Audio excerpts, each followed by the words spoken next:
Muy buenas noches, nuevamente, estimados estudiantes.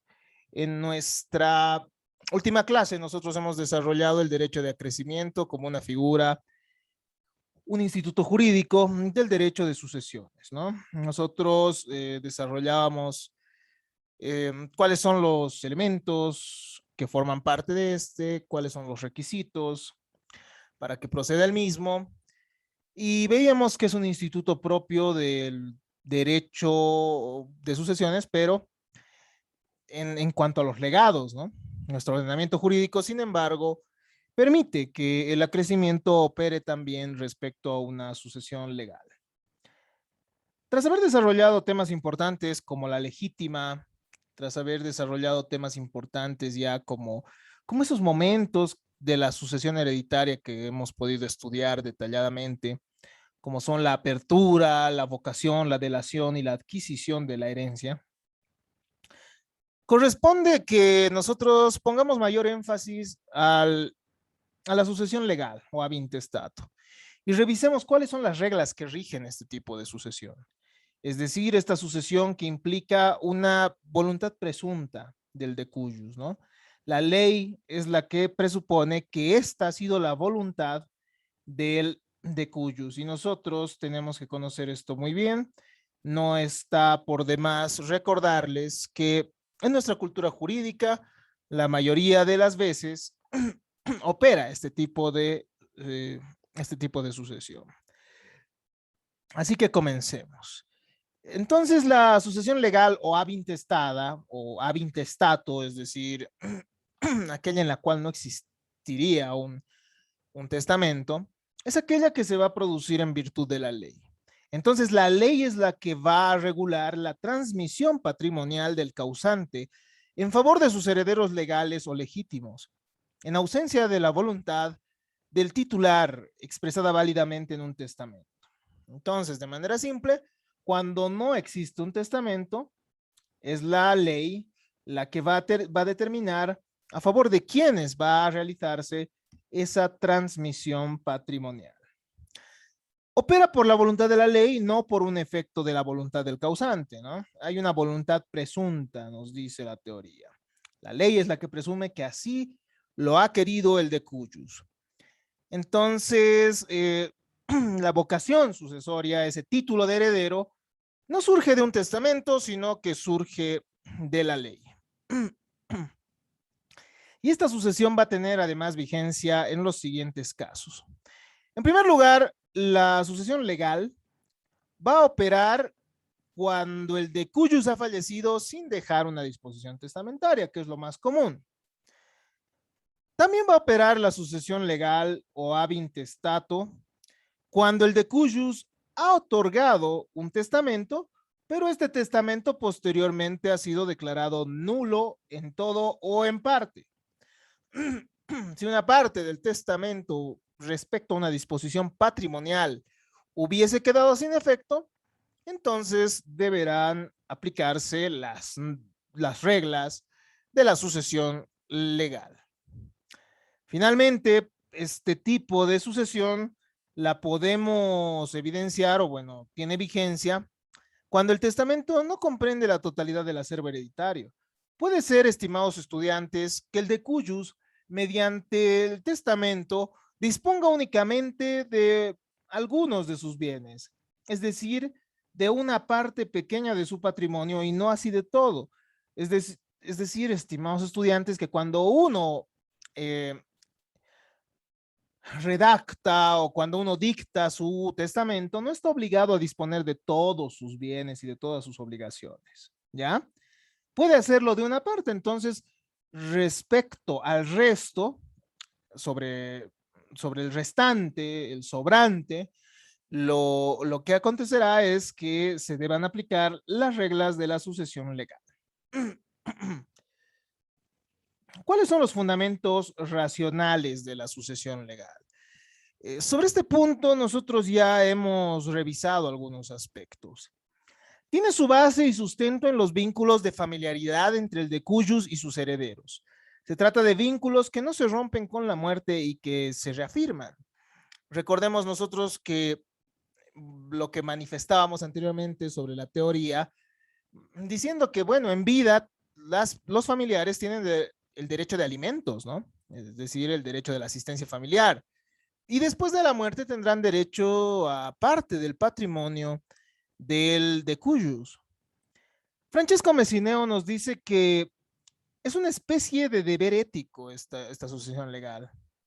Una especie del deber ético adscrito al difunto de proveer, aún después de la muerte, las necesidades económicas de sus familiares. Otras teorías manifiestan además que existe una suplencia de la voluntad presunta del causante, lo que habíamos manifestado hace un instante, ¿no? Refieren más o menos lo que habría querido hacer estando en vida. La ley es la que establece aquello, ¿no? Y presume o supone que el de Cuyus hubiese dispuesto de esa manera su patrimonio. No se excluye que este sistema sucesorio se base en el afecto también, ¿no? En el amor filial. Existiría un principio de unidad constituido por la naturaleza inclusive. Y es que, estimados estudiantes, si uno se pone a pensar en la realidad, los padres trabajan mucho también para dejar cierto patrimonio y estabilidad a sus hijos, ¿verdad? Y yo creo que ustedes, o sea, quienes son padres y quienes el día de mañana lo sean, y van a también administrar sus bienes con la finalidad de dejar cierta estabilidad económica, ¿no? A sus hijos. Entonces, esa es una tesis especulativa también que nos dice que podría ser este uno de los justificativos por los cuales opere la sucesión legal. No obstante las perspectivas, la sucesión legal opera dentro de los límites de las relaciones de consanguinidad o parentesco, de acuerdo a los grados de proximidad que los liga, con excepción de la unión conyugal y la sucesión del Estado. Entonces, nosotros vamos a ver que hay un orden, ¿no? Y ya lo hemos visto, hemos visto un acercamiento, hemos tenido un acercamiento con la sucesión legal cuando veíamos la legítima. La legítima se refería a aquella porción que se reserva a favor de los herederos, ¿verdad? En la sucesión legal estamos hablando de la manera en la que se transmite el patrimonio. Este patrimonio sucesorio entonces se transmite en mérito a estas relaciones de proximidad. El orden de la sucesión es el siguiente. En primer lugar estarán los descendientes, luego los ascendientes, en tercer lugar el cónyuge, que puede suceder de manera mixta con los ascendientes o descendientes. Posteriormente estarán los parientes colaterales y finalmente el Estado, ¿no? En caso de no existir parientes colaterales. ¿Cuáles son los principios que rigen la sucesión legal? Esto no debemos dejarlo pasar por alto porque son las reglas básicas de la sucesión legal. El primer principio es la prevalencia, ¿no? En nuestro sistema prevalece sobre la sucesión testamentaria. Y esto varía según la costumbre jurídica. Opera sin testamento. Nosotros ya hemos manifestado esto, ¿no? Tiene prevalencia. ¿Por qué? Porque, bueno, cuando no es necesario que exista un testamento. De todos modos, la ley va a operar en caso de que no se haya realizado una última disposición testamentaria. El segundo principio es el de exclusión. El pariente más el pariente más próximo excluye al más lejano, de acuerdo al grado de proximidad familiar. Descendientes entonces excluyen a los ascendientes a los colaterales. El cónyuge ya hemos visto que concurre con ascendientes y descendientes. La sucesión en estos casos opera por derecho propio y también por representación. Los hijos heredan por cabeza o derecho propio y los nietos además van a poder suceder en los casos en los que el heredero no pueda ingresar o no ha querido ingresar a la sucesión, pero estos lo van a hacer por estirpe o también llamada por representación, ¿no? El trato debe ser igualitario. Ese es el cuarto principio. A los ascendientes y parientes colaterales se les defiere la herencia sin tomar en cuenta el origen de la relación de familia que existió entre ellos y la persona de cuya sucesión se trata. Entonces, esto está relacionado también con el principio de no, bueno, indiscriminabilidad, ¿no? O sea, no se puede discriminar en mérito a las relaciones familiares, a las relaciones de parentesco que pudieran existir. No se hacen diferencias en cuanto al régimen de filiaciones, ¿no? Legítimas, naturales. No hay esto de los hijos matrimoniales o extramatrimoniales, etcétera. Estas distinciones han llegado a ser odiosas, por lo cual el derecho que ha prevalecido va a terminar tratando de manera igualitaria a todos los herederos que concurran a la sucesión hereditaria. Para que opere la sucesión legal, deben cumplirse al menos los siguientes presupuestos. En primer lugar, como ustedes saben, tiene que darse la apertura de la sucesión y la apertura de la sucesión se da con la muerte real o presunta del causante. Uno no puede heredar algo de alguien que se encuentre vivo, ¿no ve? Esa es una regla muy, muy importante. No se puede suceder a una persona viva en la totalidad de sus relaciones patrimoniales. En segundo lugar, es universal, es decir, que comprende todas las relaciones jurídicas patrimoniales del causante, excluyendo los legados. Es legal, ¿por qué? Porque opera por imperio de la ley, ¿no? La ley suple la voluntad presunta del decujus. Finalmente es supletoria, pues opera sin necesidad de testamento o ante un testamento nulo. Entonces sustituye esa voluntad del causante. El orden de las sucesiones ya lo hemos manifestado y no lo deben olvidar. Los primeros llamados a la sucesión hereditaria, al menos en la sucesión legal, que también tiene que ser reconocido por la sucesión testamentaria, son los hijos y sus descendientes, que también tienen, ustedes ya saben, una legítima reservada a su favor. En caso de no existir hijos, serán llamados a la sucesión hereditaria los ascendientes. En caso de no tener ascendientes, ingresará a la sucesión hereditaria el cónyuge o conviviente, sin perjuicio de que este cónyuge también puede ingresar como un hijo más o puede heredar en partes iguales con los ascendientes. En caso de no existir ni descendientes, ni ascendientes, ni tampoco cónyuge, recién ingresan a la sucesión hereditaria los parientes colaterales. Finalmente, ante la ausencia de todos los que ya hemos mencionado, será el Estado el que ingrese a la sucesión hereditaria, pero con algunas peculiaridades que nosotros vamos a desarrollar, estimo, en la siguiente clase. En la sucesión legal opera la representación hereditaria. Esto ya lo habíamos dicho hace un instante, ¿no? Antes de comenzar la clase. La representación hace subintrar a los descendientes en el lugar y grado de su ascendiente. Cuando éste sea desheredado, indigno de suceder, cuando renuncia a la herencia o finalmente cuando éste premuera a la persona de cuya sucesión se trata. Así lo establece el artículo 1089 del Código Civil. Entonces van a ser los hijos de la persona llamada a suceder quienes ingresen a la sucesión hereditaria. Y esto opera en el caso de la sucesión de los descendientes, ¿no? El denominativo representación puede generar alguna confusión, pues la representación, ustedes ya la conocen, es un instituto jurídico que se da entre vivos, ¿no ve?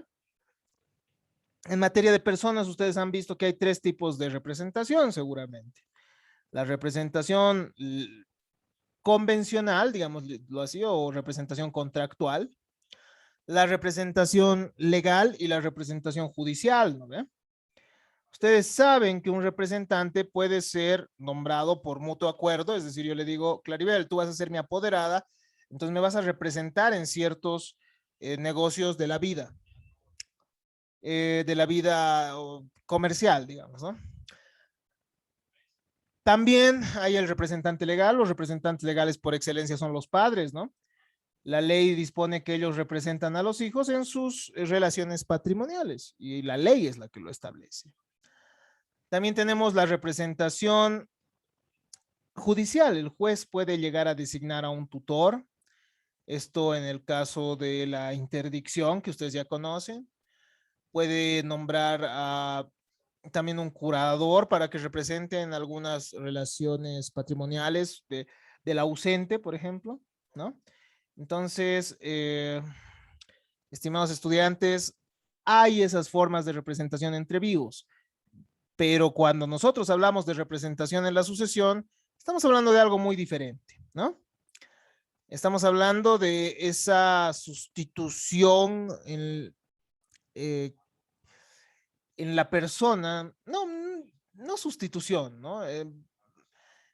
Tal como nos dice el concepto establecido en el código, implica que los descendientes de la persona llamada a heredar ingresan en su lugar. Francesco Messineo nos dice que es la vocación indirecta, una vocación hereditaria indirecta, y está dispuesta por la ley, la cual sustituye a una o más de determinadas personas en el lugar de un llamado que sea indigno, premuerto o renunciante. Entonces, ante estas circunstancias, no significa que opera directamente el acrecimiento, ¿no? Al menos en la sucesión legal. En la sucesión legal entrarán los representantes. Para Ripert, es el derecho de la representación es un beneficio de la ley en virtud del cual un heredero de un grado más alejado es admitido a recibir la parte que hubiera obtenido su padre o madre premuertos, en concurrencia con herederos más próximos que él. Supongamos fallece Pepito y Pepito deja 6 hijos y uno de ellos tiene además otros 3 hijos que serían los nietos de Pepito. Si el hijo que es padre de estos 3 nietos renuncia, si es que el mismo es declarado indigno o bueno, termina siendo incapaz por alguna causa establecida por la ley, entonces serán los hijos de esta persona quienes ingresen a la sucesión hereditaria sustituyéndolo en su cuota parte, ¿no? No significa que crece la parte de ellos, no, ellos, esa parte se dividen entre los 3, ¿no? Bueno, no se dividen, sino que ellos ingresan a esa parte entre los 3. Permite a los descendientes del llamado a suceder que no puede heredar por premuerte o exclusión de la relación sucesoria, sustituirse en el lugar de su ascendiente. El heredero sucede en el derecho de aceptar la herencia, por lo que hay una trascendencia personal y no patrimonial. ¿Cuál es el fundamento teórico de la representación? Hay diferentes teorías, ¿no? Una de las teorías es la teoría de la voluntad del causante. Nos dice que la voluntad presunta del causante justifica el derecho de representación. O sea, el causante sería el que, si es que estuviera vivo o si es que hubiese previsto este hecho, hubiese preferido que estos bienes vayan a favor de los descendientes de su heredero. La ley presume que el causante hubiera previsto que la parte del hijo premuerto la adquieran sus descendientes, ¿no? Es de vital importancia la existencia de vínculos afectivos por los parientes próximos. Además de esta teoría de la voluntad del causante, hay una teoría de la tutela de la unidad familiar, que nos dice que se protege a la familia tras la muerte del causante. Se ampara en la estirpe nacida del miembro familiar premuerto, ¿no? Entonces, lo que se busca es reforzar esas relaciones de familia y es por eso que ingresarían los descendientes del heredero. ¿Cuáles son las modalidades del derecho de representación? En el derecho de representación prima el principio de la exclusión, ¿ya? Porque la sucesión de los parientes del causante en la línea descendente excluye a los ascendientes y esto debido a que el pariente más próximo excluye al más lejano. La representación puede darse en línea directa, tiene lugar hasta lo infinito, favoreciendo también incluso a los descendientes de los hijos adoptivos del causante. No se reconoce derecho de representación en favor de los ascendientes, eso no se olviden, ¿ya? Es decir, si por ejemplo fallece Juan y solo deja a sus padres, pero el padre renuncia, eso no significa que ingresa el hermano de Juan por representación, ¿ya? ¿Se entiende esto? Entonces, la representación opera en el caso de los descendientes. En la línea colateral también procede la representación en favor de los descendientes de los hermanos del difunto. Pero eso es cuando opera la sucesión simplemente legal a favor de los parientes colaterales, ¿ya? Sobre este punto, ustedes pueden revisar el análisis de Villafuerte, que es sumamente interesante y termina por establecer que esto va hasta el infinito también, ¿no? Es decir, si va a ingresar el pariente colateral a la sucesión hereditaria, por ejemplo, el hermano, porque no existen descendientes, no existen ascendientes, no existe cónyuge y no se ha dejado disposición testamentaria, entonces opera la sucesión simplemente legal. Es decir, que los parientes colaterales ingresan a la sucesión. En ese caso, entonces, ingresarían los hermanos, ¿verdad? Pero, ¿qué pasa si los hermanos han muerto? Entonces, ahí opera la representación a favor de los sobrinos o los hijos de los sobrinos y así sucesivamente. A ver, hablemos ahora sobre las aptitudes de sucesión en el representante. El representante tiene que demostrar aptitudes legales que le habiliten para sustituirse en las relaciones jurídicas del representado. Estas cualidades de la aptitud sucesoria son entre el sucesor por el derecho de representación y el heredero principal. El representante entonces tiene que tener vínculos de parentesco con relación al causante y además tiene que acreditar ser pariente del heredero, ¿no? Entonces son dos los aspectos que tendrá que probarse ahí, o bueno, esas aptitudes que tienen que demostrarse. En segundo lugar, el sucesor debe demostrar las condiciones de aptitud mediante su vocación en el llamamiento, tiene que demostrar su capacidad sucesoria, por lo que no debe concurrir ni la indignidad, ni la desheredación o renuncia, ¿no? Si es que concurre alguno de estos institutos jurídicos, entonces no tendrá aptitud para suceder, entonces, al no tener vocación, ¿no? ¿Cuáles son los fundamentos jurídicos o mejor dicho, los efectos jurídicos de la representación? La consecuencia lógica del hecho de ocupar el lugar del que tenía el derecho propio para suceder genera los siguientes efectos jurídicos. En primer lugar, se produce la sustitución. Los herederos por estirpe van a ingresar en lugar de los herederos por derecho propio. ¿No ve? Los herederos, estimados estudiantes, los descendientes, heredan por cabeza o por derecho propio, mientras que los herederos, o los representantes, lo harán por estirpe o representación.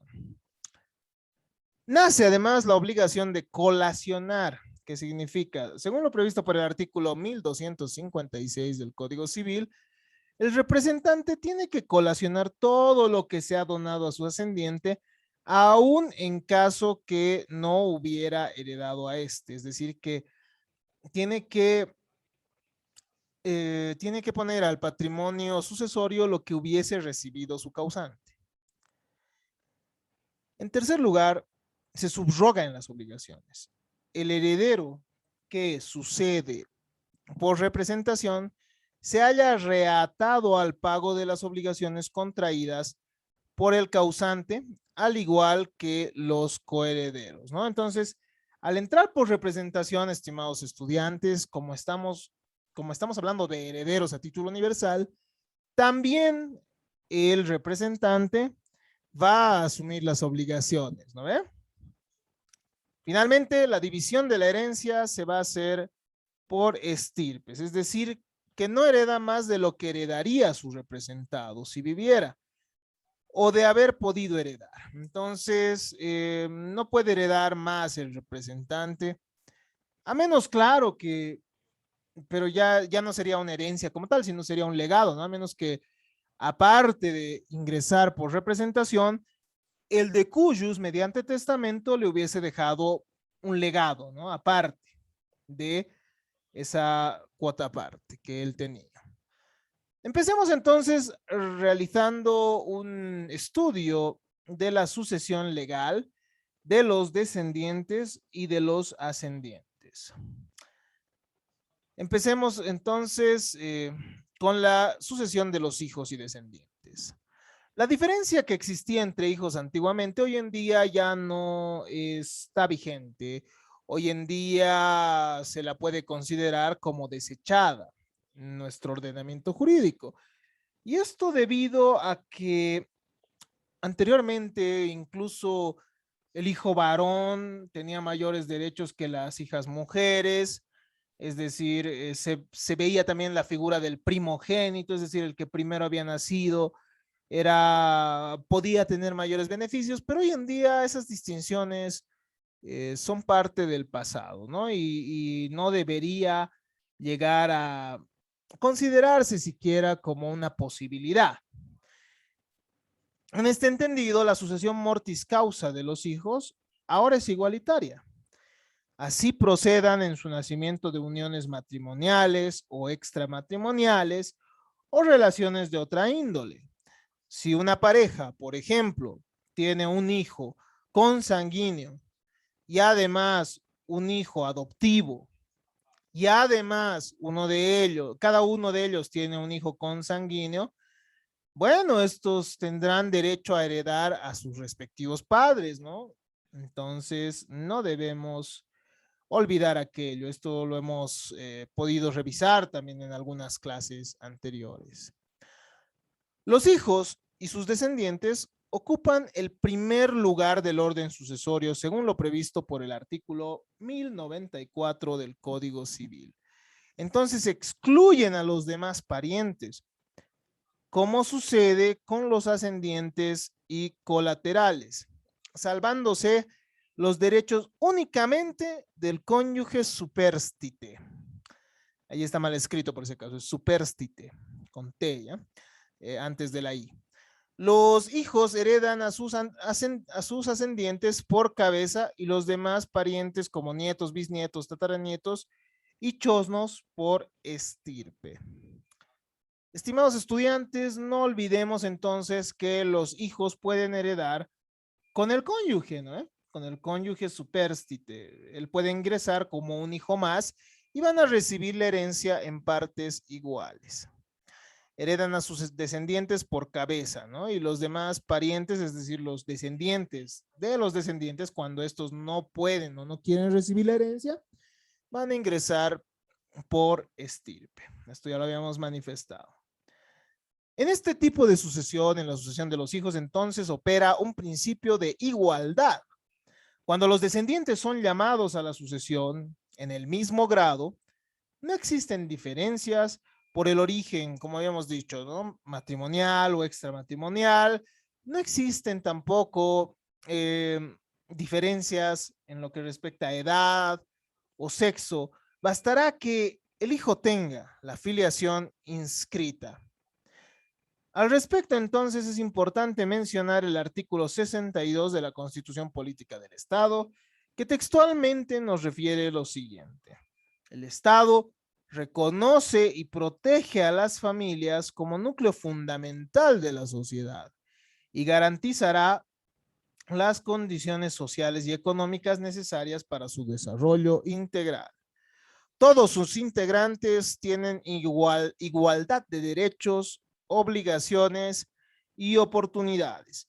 Entonces, estimados estudiantes, interpretando la ley bajo esta perspectiva constitucional, debe velarse por la igualdad en los derechos de los miembros de la familia. ¿Qué pasa con la sucesión de los hijos adoptivos y sus descendientes?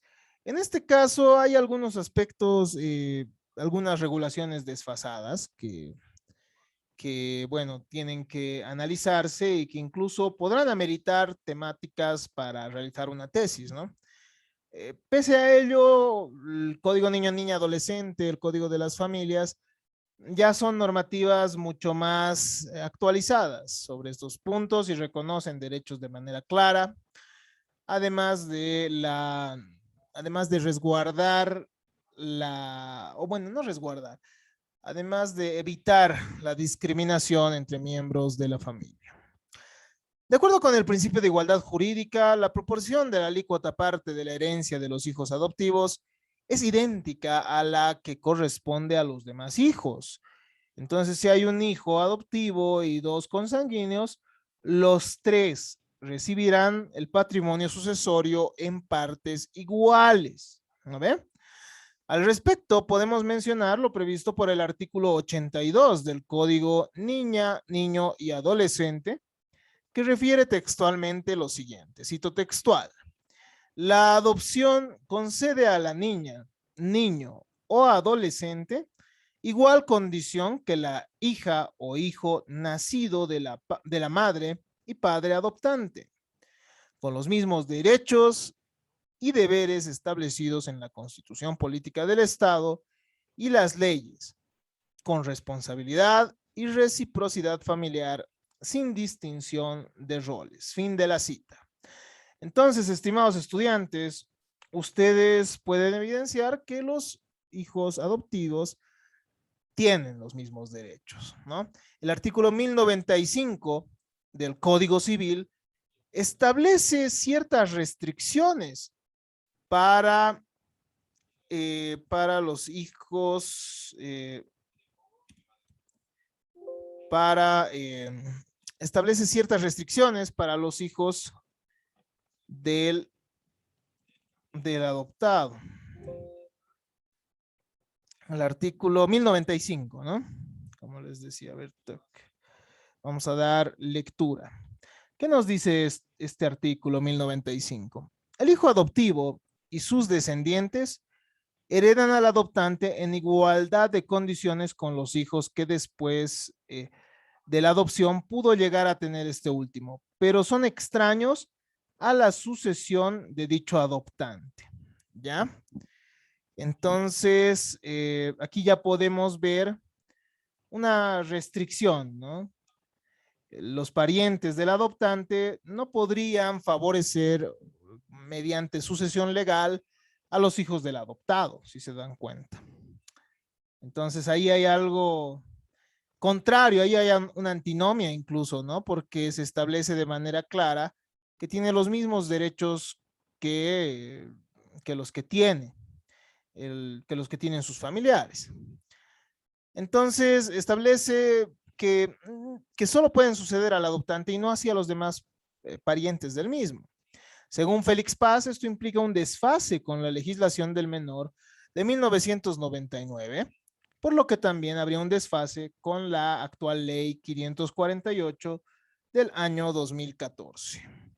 Esto se corrobora además por lo establecido por el artículo 80 de la ley 548, que nos dice que la adopción es una institución jurídica mediante la cual la niña, niño o adolescente en situación de adoptabilidad adquiere la calidad de hija o hijo de la o el adoptante en forma estable, permanente y definitiva.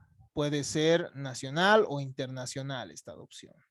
Entonces, estimados estudiantes, hay una limitación ahí muy clara que, que no hace más que realizar algunas distinciones que,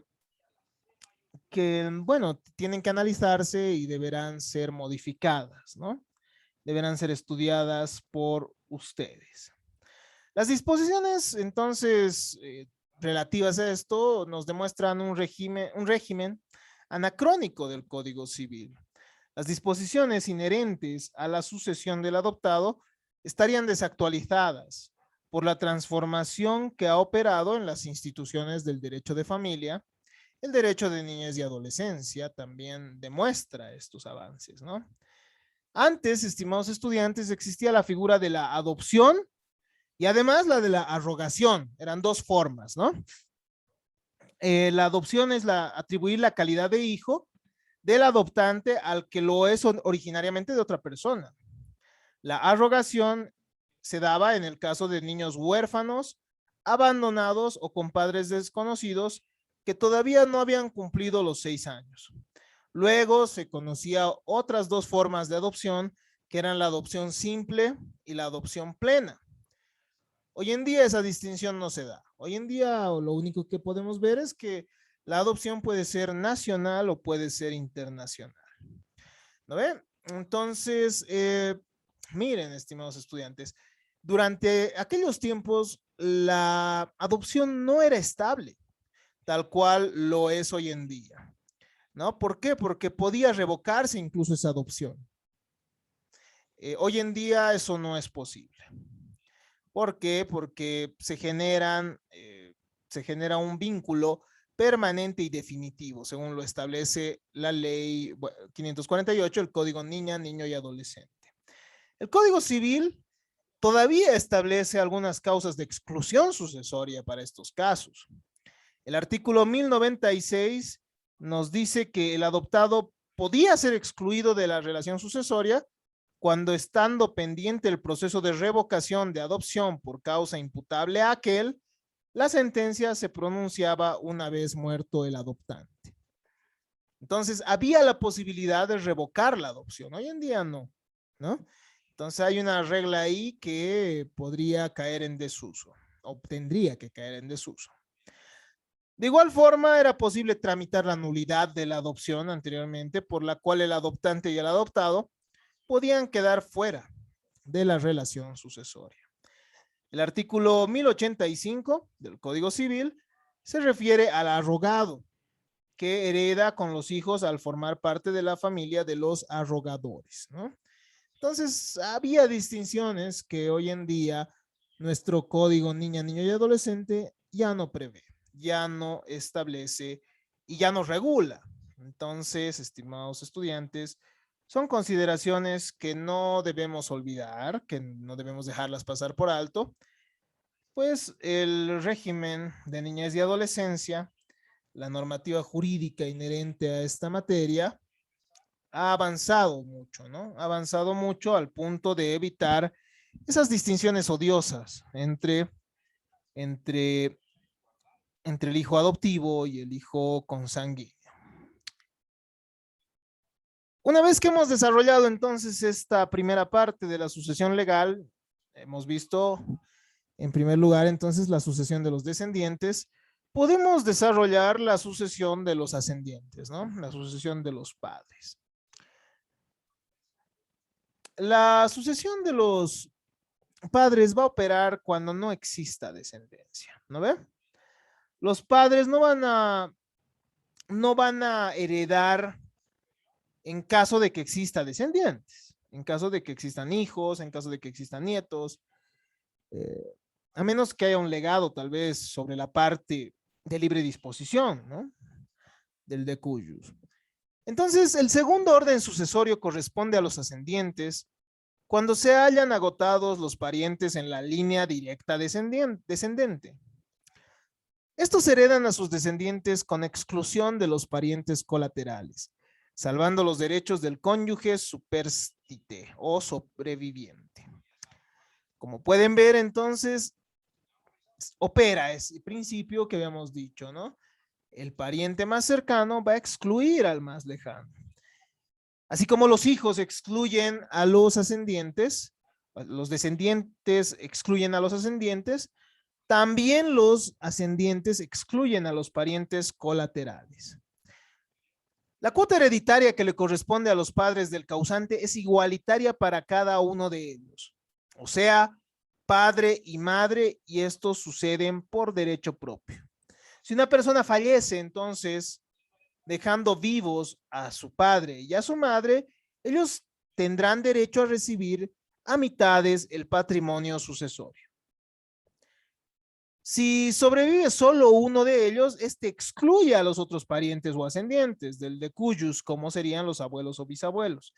Entonces aquí no hay representación, ¿no ve? Eso ya lo hemos dejado muy claro.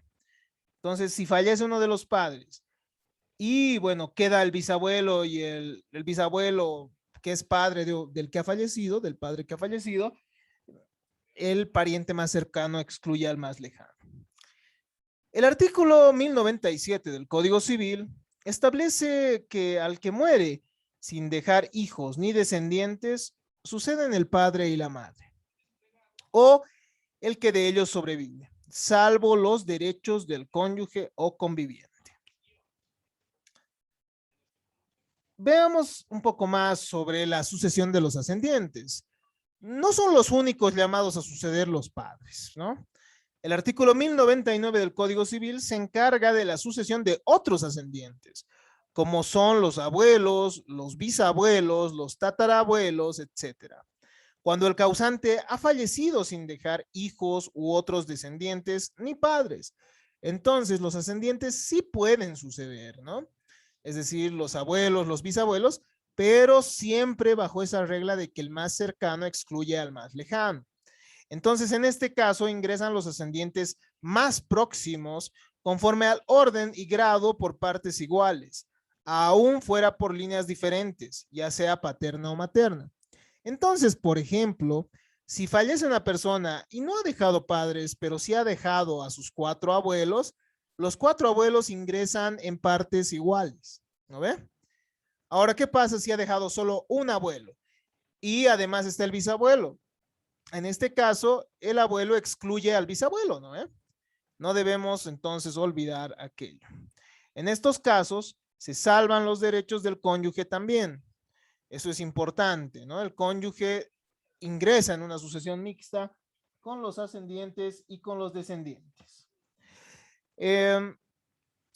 Ya para ir concluyendo con nuestra clase del día de hoy, revisemos la sucesión del adoptante. Con el nuevo ordenamiento jurídico del menor, a la muerte del hijo adoptado, le suceden los padres adoptantes, ¿no? En forma similar que los ascendientes consanguíneos, ya que se equipara a un padre biológico. El artículo 1100 resulta entonces obsoleto, ya que establece que el adoptante sucede al hijo adoptivo que muere sin dejar descendientes, ascendientes ni parientes colaterales hasta el segundo grado. Según lo que establece el artículo 1100, entonces el adoptante, mejor dicho, únicamente podría heredar cuando el adoptado no ha dejado descendientes ni ascendientes, entonces cuando no ha dejado otra familia, ¿no? Pero esto rompe esos principios que ya hemos visto que se han ido regulando por el derecho de niñez y adolescencia y el derecho de familia, ¿no?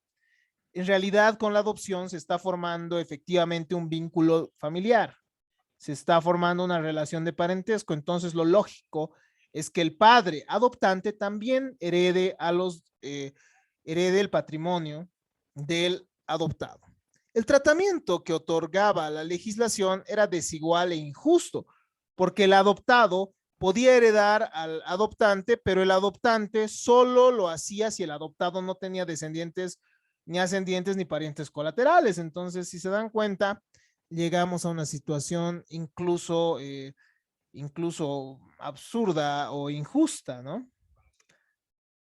Ya para finalizar entonces nuestra clase de hoy, revisemos un poco de la exclusión de los padres y del adoptante.